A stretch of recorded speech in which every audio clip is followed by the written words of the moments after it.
If you constantly feel like your life is trapped by some invisible force, it might be because your soul was locked away before you were born. They call it a symbol.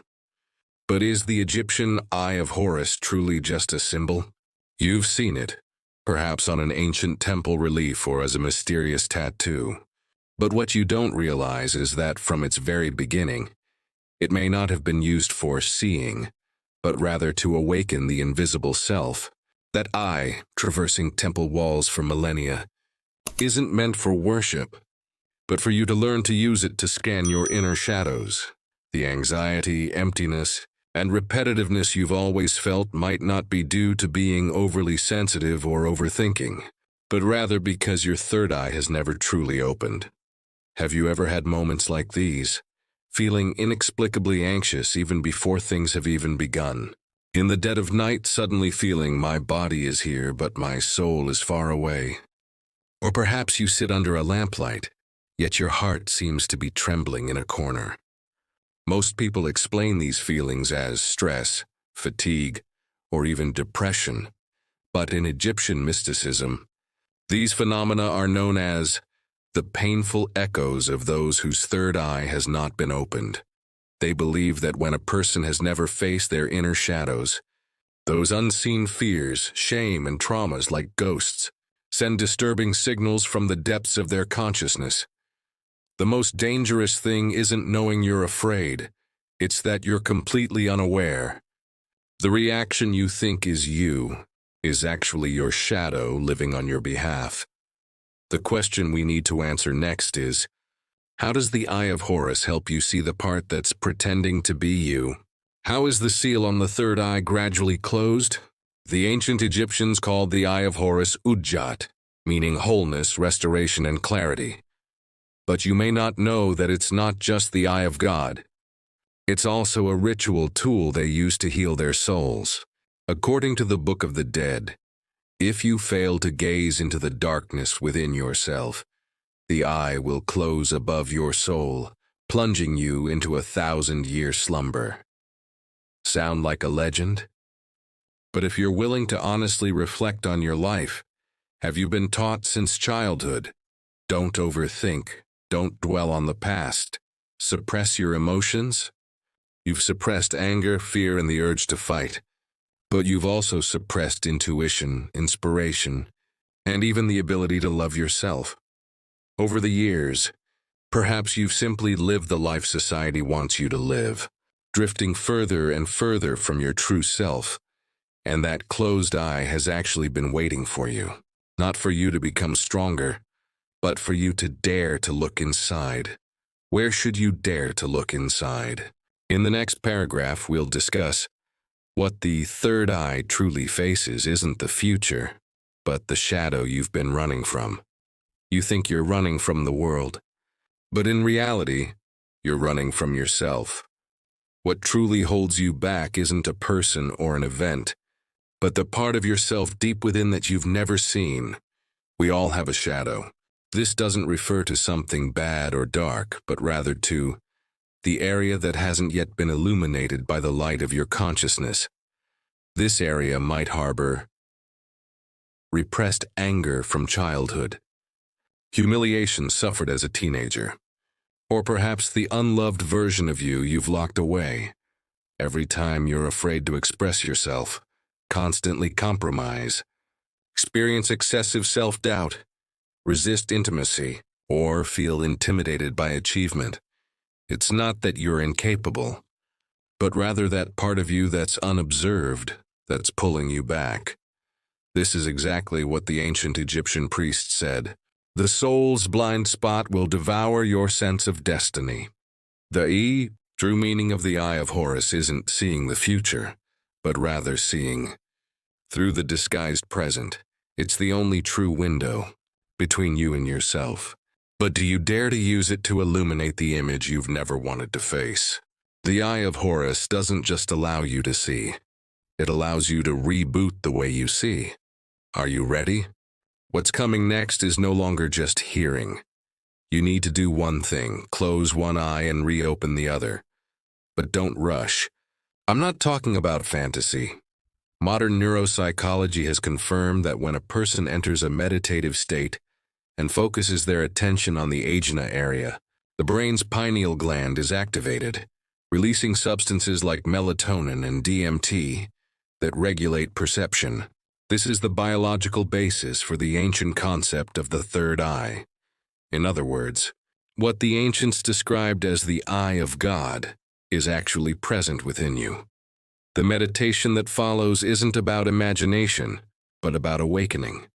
It's not about escaping reality, but about reorganizing your perception of reality. Before you begin, you need to do some preparation. Find a space where you won't be disturbed. Turn off the lights and light a candle, symbolizing the light of Horus. Sit or lie down, with your hands resting naturally at your sides or across your chest. Take 3 deep, slow, full breaths. This isn't just about relaxation. It's about preparing the way for the soul's gateway. One eye is closed, but the other is opening. Please close your eyes now. We will allow the Eye of Horus to arise within you. Imagine you are standing in a vast, golden desert.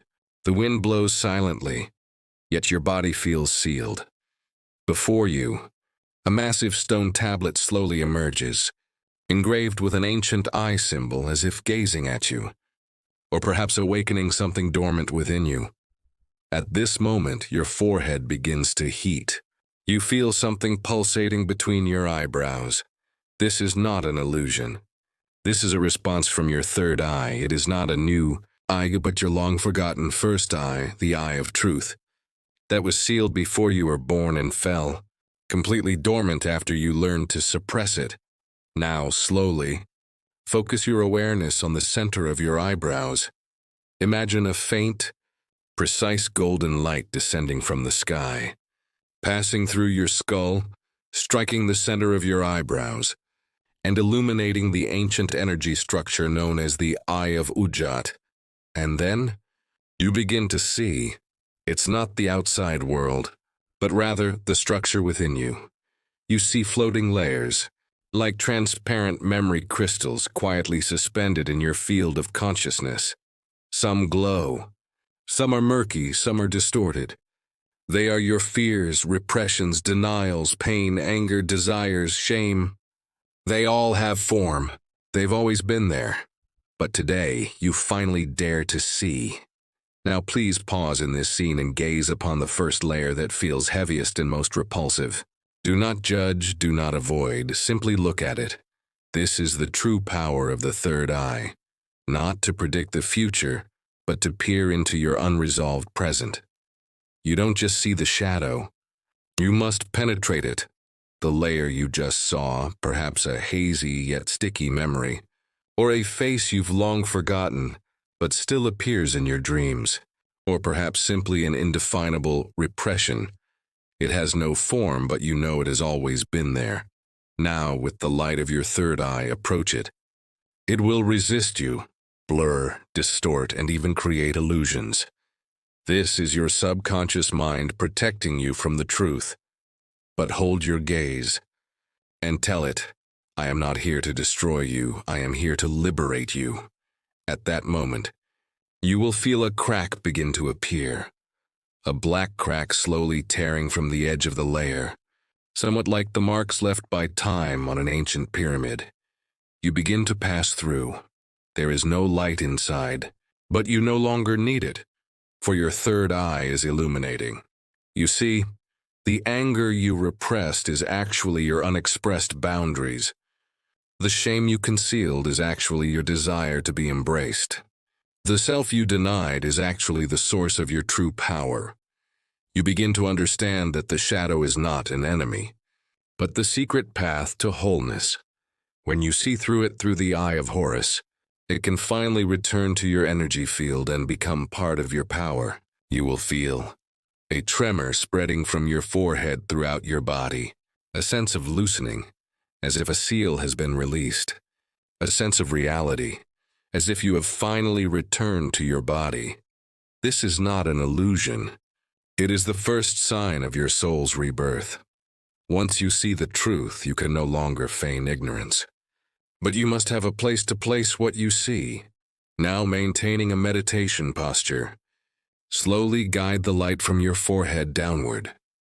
Let it flow like a golden thread from the third eye, down the throat, heart chakra, abdomen, pelvis, and finally to the soles of the feet. We will infuse it into each of the 7 energy centers. Ajna chakra, you've activated it. It now resembles a golden torch, burning away old illusions. You can see and you're beginning to know what to believe. Vishuddha chakra flow, the light into your throat. You'll feel a gentle warmth, even a slight tingling.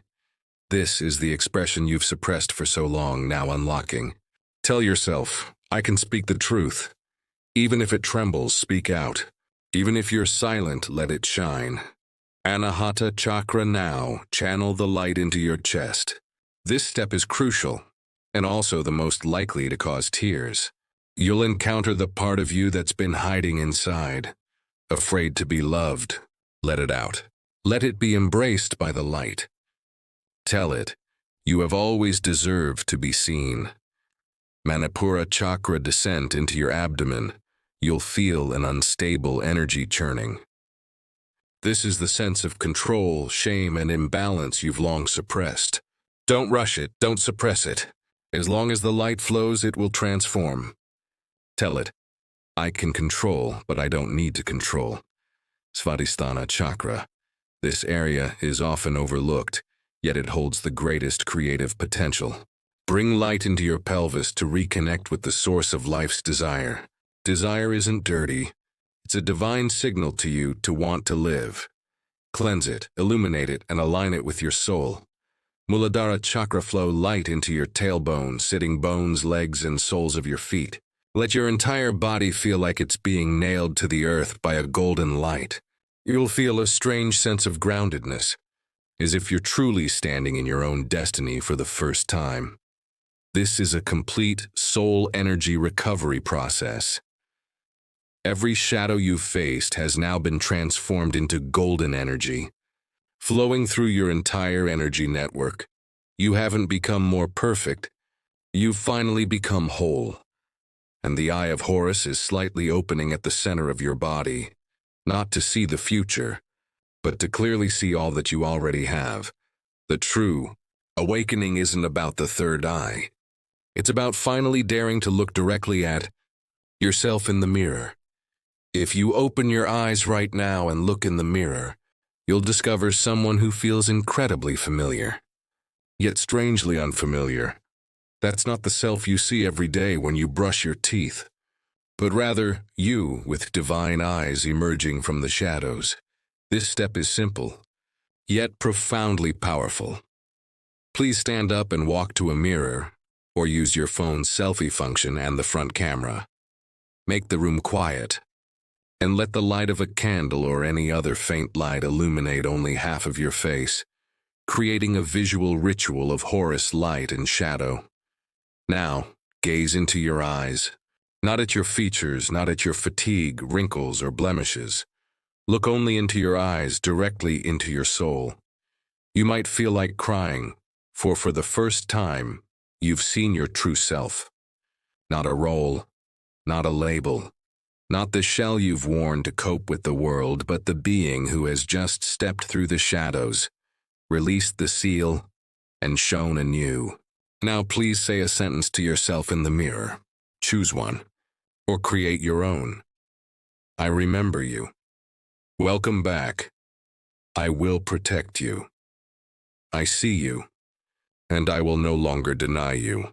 Or, I am the bearer of the Eye of Horus. My eyes see the truth. I am the architect of my own destiny. At this moment, words are not for self-suggestion, but for using sound to anchor the energy of awakening into reality. You will find that the self in the mirror suddenly lights up, like a flash of light, or like a divine perspective, finally seeing through you and back to yourself. This is the magic of Horus's mirror image. You have opened that eye, but the true test lies not in meditation, but in every choice you make when you wake up tomorrow. Yes, upon returning to reality, Nothing seems to have changed. Your phone is still busy, work is still stressful, and relationships are still stale. But you are different, because you possess an eye that glows from within. This isn't a superpower, a fantasy, or a decorative item. It's the most underrated yet powerful ability in your life: clear vision. You'll see clearly who's draining you, and why you've always been afraid to say no. You'll see clearly that your inexplicable guilt is actually the invisible manipulation of others.